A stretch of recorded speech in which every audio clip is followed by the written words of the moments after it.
Welcome to Exploring Possibilities. I'm your host, Cheryl Sitz. Since 2012, Mario Rosales of Tech Life Balance and I have been airing inspiring, insightful conversations with all kinds of change agents who are raising the vibration on our planet.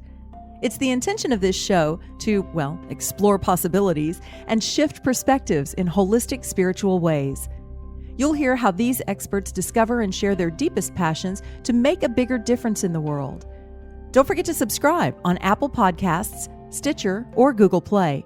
And please rate the show so other people can find us too.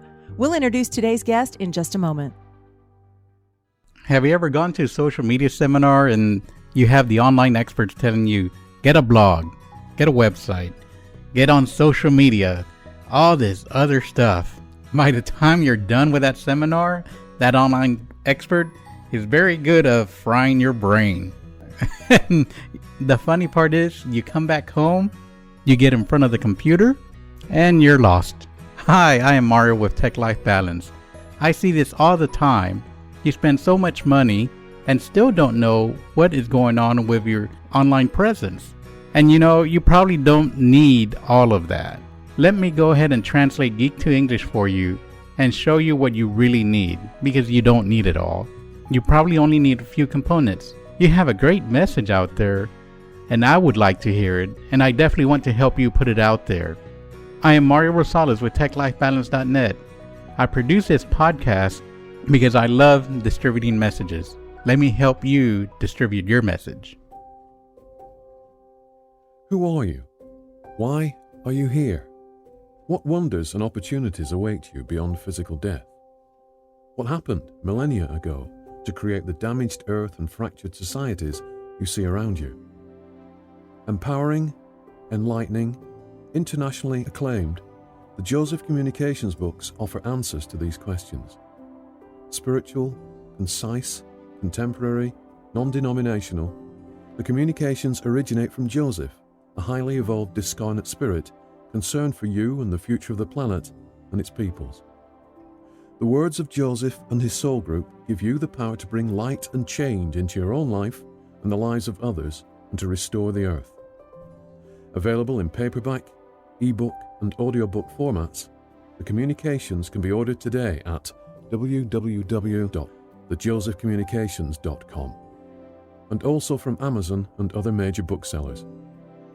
All proceeds are used for further publishing and advertising, and to make the communications available worldwide.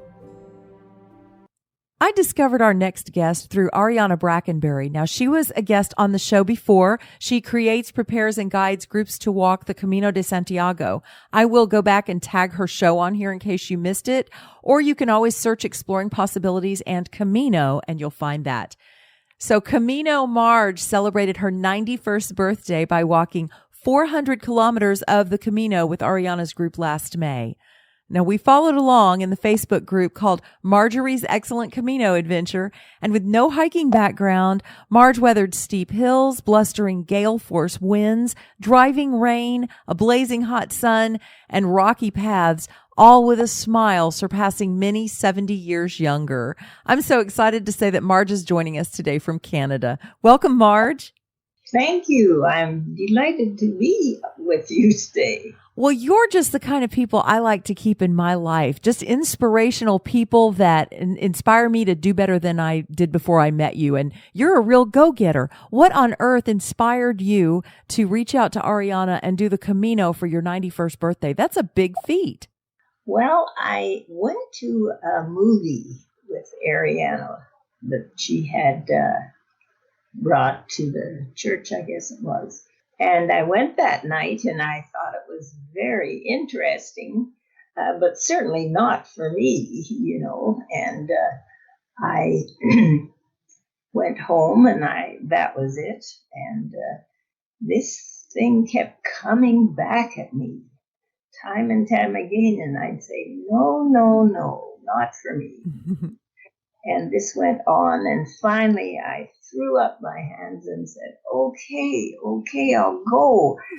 There must be a reason for this. So I had about 2 months to prepare after that. So that was the beginning. Wow. So Tell me, Marj, was this more of a spiritual experience for you or a physical experience, or did you like the idea that it was both, or were you kind of reluctant to do the thing, period? No, I wasn't reluctant. After I decided to go, I decided I would do a little practicing of hiking and so on. And I wasn't nervous about it or anything. It was just that I felt that there was a reason for me to go, and I had no idea what it was, and I just went along with it. That's amazing. That's just amazing. So tell me about the experience as you started out. Did you feel prepared after you did some of this initial hiking to get ready and bought your gear? Did you feel like you were ready to go? Yes, I thought I was ready to go. I made up my mind, and that was it. And Ariana had made all the arrangements, so that was a big issue off my mind. And no, I just went along and was feeling good about it. So how did it go for you? What are some of the initial things that stand out in your memory now about those early days of walking? Well, the first week, I guess, was about the hardest that I had to do. So it gave me a good initiation. So anything after that would have been small, I guess. Anyway, we went over the Pyrenees, and the second day was a very windy, cold, even a little rain, which felt like pebbles being blown into my face instead of rain. And but we carried on, and it was a tough go because the wind was so strong. And I'm not very big anymore. I think I've lost a couple of inches, and I'm probably only 5'1" or something like that now. Anyway, we struggled along with that, and it was, I grew up in the 30s on the prairie here, and we had a lot of problems to overcome. And my dad always told us there is no such word as can't. So that was just in my framework and body and mind. And so I just slugged it through. And the wind was very strong, and sometimes I had real trouble to stand on my feet. But, after something like that, it's all pretty easy. Wow. So I was going to ask you what encouraged you through the difficult times like that. Would you remember like stuff from your childhood, or what would encourage you when you would hit those places in your own, I guess, resistance where you just didn't really want to keep going, or it was getting really hard? How did you keep going? No, never did I think that I would not go on or anything like that. It was just a hard day, and that was what the day was, and I didn't think at all about that, oh dear, I can't do this. It was not that at all. It just never crossed my mind. So what did you focus on? If you weren't focusing on, but that's really good. That's a good analogy for life, not to focus on the challenge, focus on the positive. So what did you focus your attention on? Was the scenery beautiful? You did a little sightseeing. It looked like from watching your pictures, you would stop at different things along the Camino, right? Sites? Oh, yes. After that day, we would have sunshine, and there was beautiful scenery. The wineries across were so green, and the beautiful buildings, and they were always white with red roofs for the house, the barn, outbuildings. It was wonderful view, and it was really just outstanding to be able to view that. We didn't walk near those places, but you could see them. We could see them in the distance, and it was just gorgeous. Wow. Did you meet some interesting people along your walk? Oh, yes, I did. I found that everyone is a friend of yours on the Camino Trail. And I met some wonderful young people. It was just, well, I love young people anyway, but after about a week, a young woman came up to me and said, may I take your picture? And I looked at her and I said, well, of course, but why on earth do you want my picture? I had never met her before. Well, she said, aren't you Marj? And I said, yes. And you're 91? And I said, yes. Well, she said, I want to take a picture and send it to my mom. And maybe it will encourage her to start to exercise or something. I'm so worried about her. She just sits and watches TV and so on. And so that went on. And then time after time, I met more of the young people. And of course, they were in touch with each other. And lots wanted to take my picture, which was great. And they said, how can you do this at 91? What have you done in the past to bring you to this and so on? Well, I said, I just grew up in tough times, I guess, and that's probably part of it. And I've always exercised some, not a great deal or anything, but I've done quite a bit of walking and short hikes and so on. And of course, the usual, eat well and get lots of good sleep.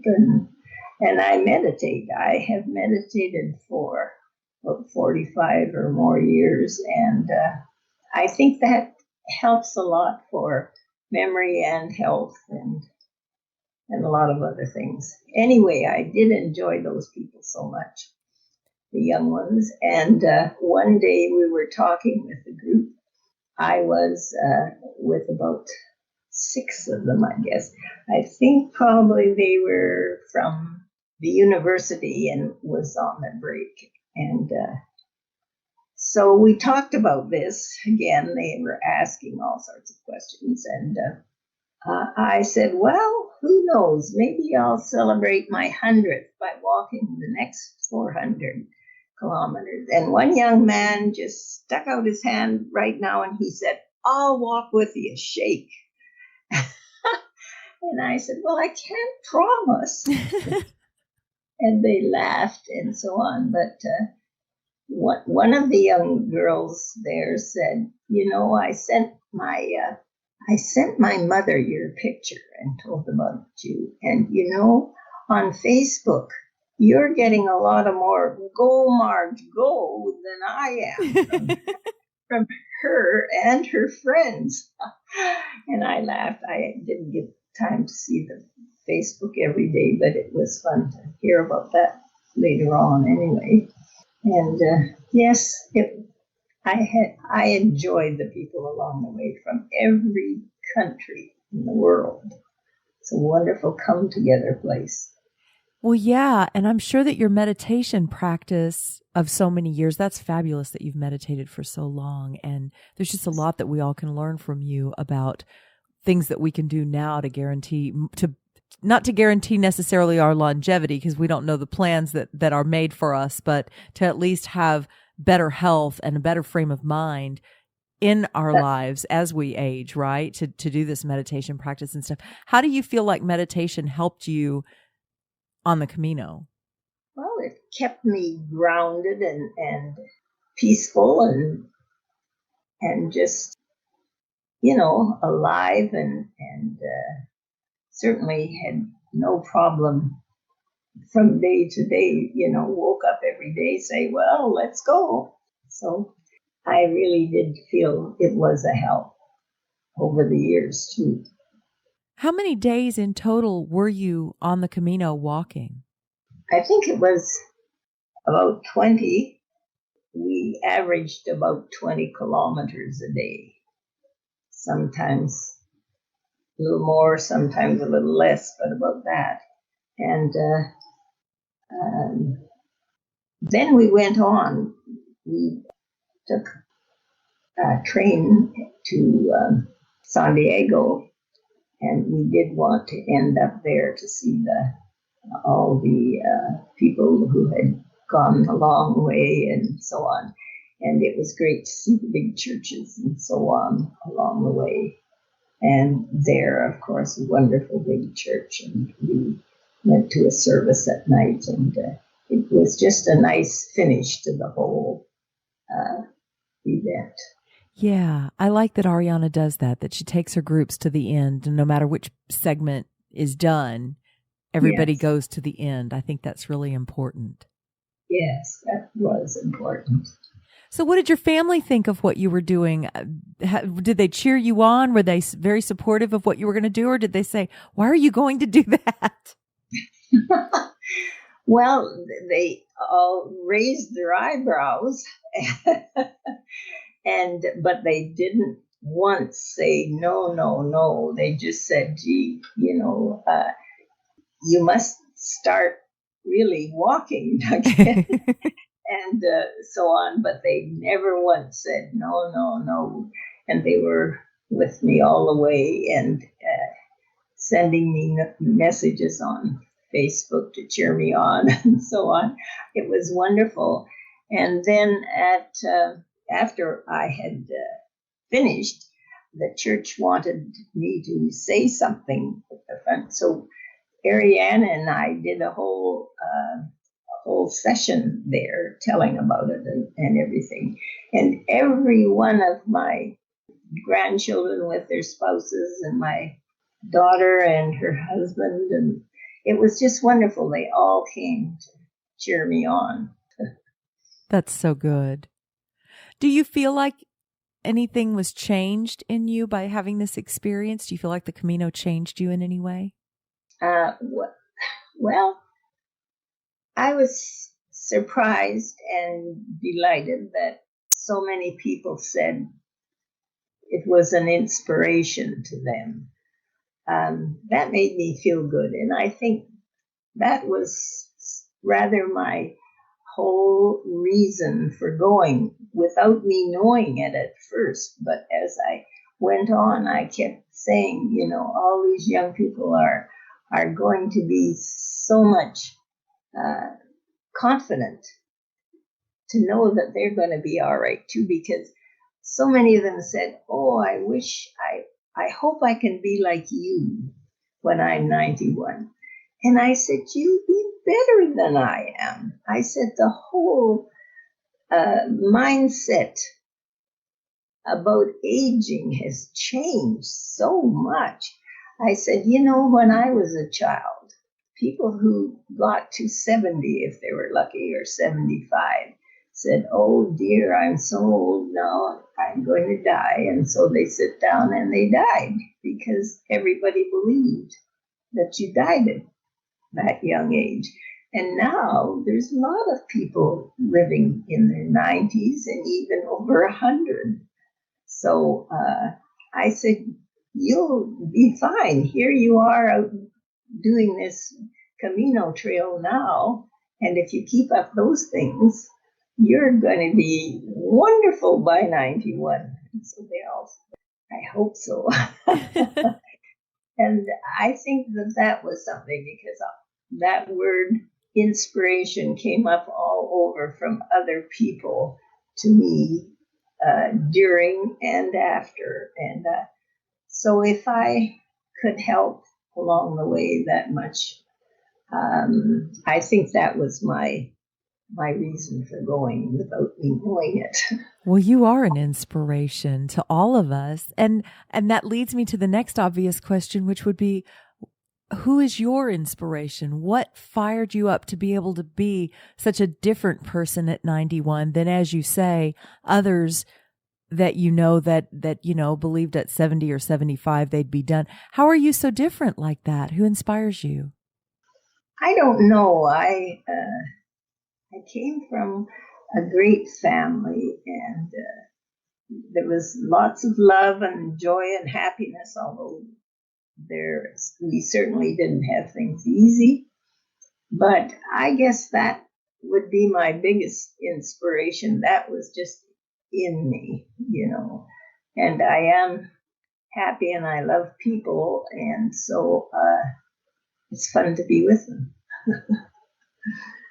I love that answer. What's your favorite memory of all of them? Obviously, I'm sure the whole Camino was filled with memories. Do you have like a favorite moment that you find yourself remembering time and again now that you're back home? One favorite one. Well, I fell one time upside down in a ditch. Oh my gosh.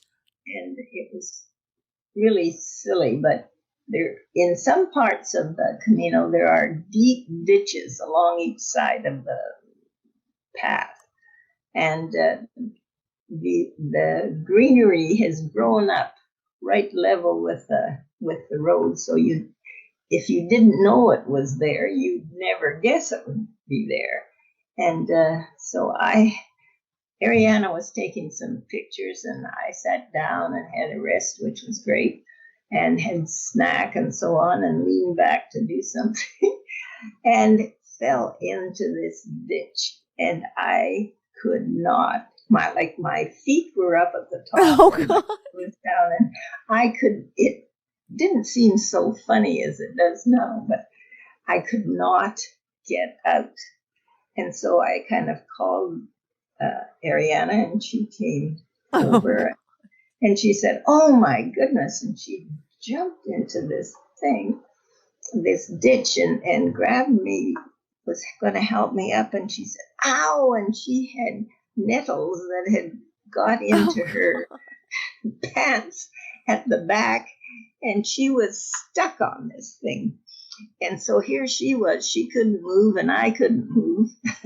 And she said, "I have to get my scissors out of my pack." And so she struggled. I don't know how she arranged it, but she got her scissors and had to cut this thing away from her so she could move.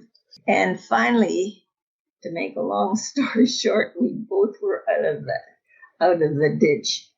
And when we think about it now, we laugh and laugh. It was so funny and so ridiculous how it happened. And I can still laugh out loud when I think about the whole situation. But that was one of them anyway that I can go back to thinking about. Well, I'm glad you weren't hurt. And again, I come back to many people I know over, in their 80s and 90s. The bones start to get pretty brittle, and the last thing you want to do is fall down, and here you are tumbling heels over head into a ditch, and you were all right. That's fabulous. No, I am very grateful for strong bones. Yeah. I really do. I've never had a broken bone. Wow.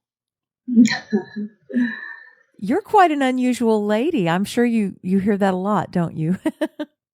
Well, some. I have a lot of friends. I've lived in Calgary a long time, and so that's the main thing in my life now is my family and my friends. And but I never sit down and wonder what I'm going to do. My calendar is always full every day, and it's wonderful to be living like this. Have you always been like that? Have you always just squeezed life for every drop you could get out of it? Pretty much, I think. Yes, I think so. That's a great way to live. I love that. What a great role model you are for all of us. Because I think some of us just think we have all the time in the world and we'll get to it later, or, we get too lost in our work and forget to play enough, or just whatever we've got going on. And you really just kind of seem to jump in and do whatever you feel inspired to do. And I think that's a great way to live. That's right. And it's just very nice that I am able to do that at this age and feel good about it. And so I don't know how many years I have left, but I'm going to enjoy everyone that I do have. I love it. Well, what's next for you now that you've done that? How do you follow up the Camino? Isn't that strange? So many people ask me that. What's next? And they say, was this on your bucket list? And I said, never. I said, I never thought about it. I never even knew about it until not terribly long before I went. But I don't have anything as big as the Camino down for doing. And I have some wonderful 3 little tiny great grandchildren, 1 4 and 2, the little girl's 4, and 2 little boys that are 2 years old. And so that is so much fun. And I just love to hear them call me Nana, Nana. It's wonderful. Yeah, they're magical, aren't they? Yes, they are. Well, I wanted to ask you, I think I touched on it a little bit, but not very much. Was it a spiritual experience for you to walk the Camino? I know some people talk about going and doing that to have their spiritual transformation or whatever. Did you find that for yourself? I didn't have a big aha moment, as some people said. I had smaller ones along the way, I think. One special thing that comes out in my mind, it's about, we were walking and it was kind of boring where we were going, and Ariana said to me, tell me a story. I said, a story? Yeah, she said, that'll help pass the time. So I have no idea why this story came up or anything. It just happened. And I said, well, when I was a little girl, I was 6 years old, and we had gone to Winnipeg, Manitoba for help for my dad, who was not doing well at the time. And I started school, and my older brother was 3 years older than I was, and I went to school with him. It was his job to make sure I got to school and back.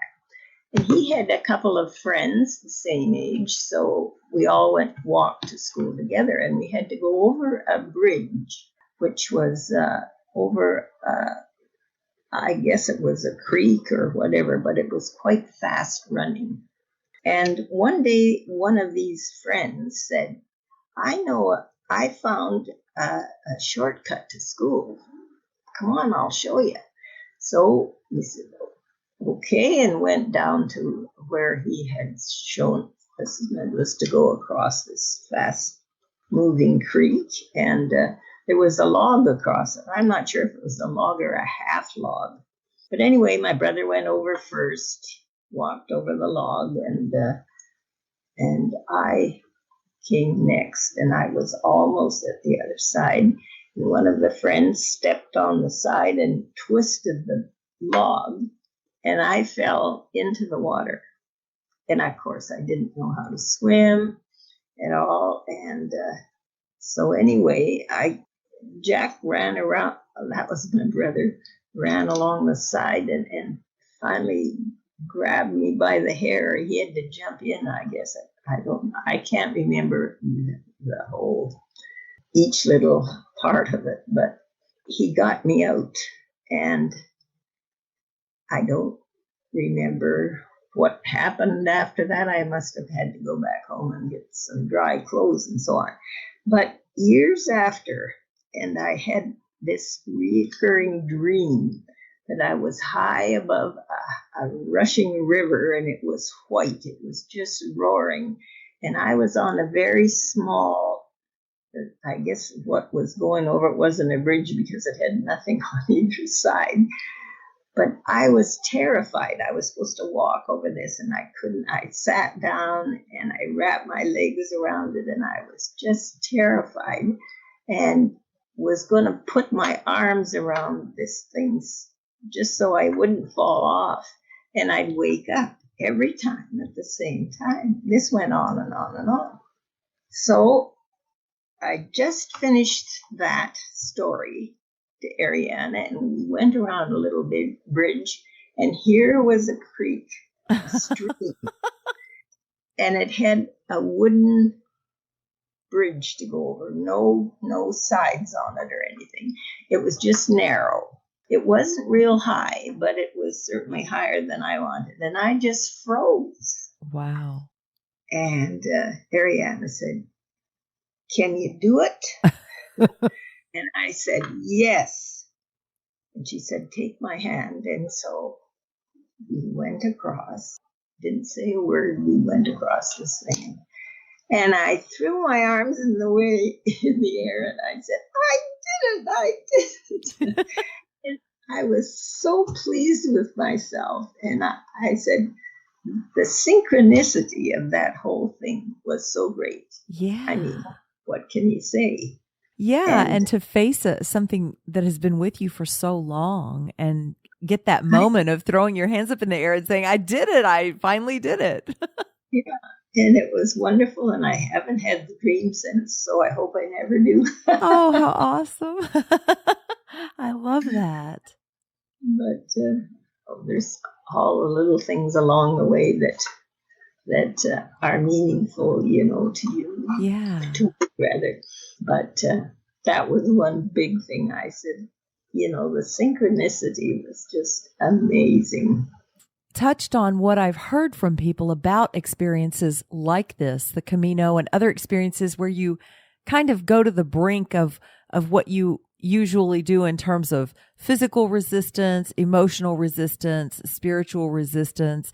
And that's often when our stuff comes up, right? The fears or the whatever we've been carrying around so that we can face and overcome it. And that's a great story of how you did that. I think that's beautiful. Thank you for sharing that. Well, I think it was wonderful. I just was so pleased. I just grinned all the way the rest of the way. I bet you did. You worked a long time for that. You earned that grin. Oh, that's right. It was really worth the Camino just having that. That's wonderful. Well, do people ask you, hey, I've been thinking about doing the Camino. What words of advice do you have? Do you have some special words of advice for anybody that's thinking about doing this? Oh, I say yes, do it. For goodness sakes, prepare a little bit. Make sure you've got good equipment. That's especially shoes and socks. Now, everyone was having blisters, and when I went to buy my shoes and socks, I was with this gentleman, middle-aged, and he said, I went on the Camino, and he said, I didn't get a blister, but he said, it's very important to get these special socks and at least 3 pairs. And they were very expensive socks. And anyway, he said, you wear one, you have a dry one for tomorrow, and you have one drying that you've washed. So I remember that. And as I said, I talked to Spirit quite a lot the first week about my feet.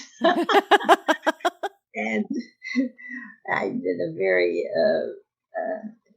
good little talk. And certainly, I never had one blister. And there were so many people that just, some had to lay over a day or two and go to doctors and so on. And so it was wonderful. I didn't have any blisters.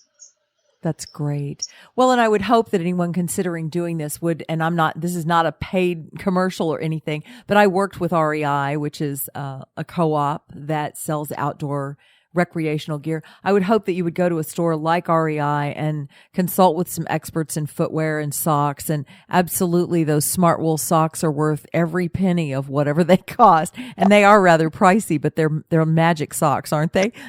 Yes, they are. Those merino socks, they fit just like a glove. I'd never seen any before. And so I would tell people certainly to look after their feet. That's very important. And secondly, definitely go find out what you need to know. And it's an experience of a lifetime. I wouldn't have not gone. And the memories are great. And there'll be some ups and some downs and so on, but you'll never forget it and never regret it. That's wonderful advice. Thank you for sharing that. Well, I like to ask all of my guests who come on the show, and you have been one of the most inspirational women I've ever had the privilege of interviewing. I like to ask you if you have a parting thought that you would like to leave listeners with today.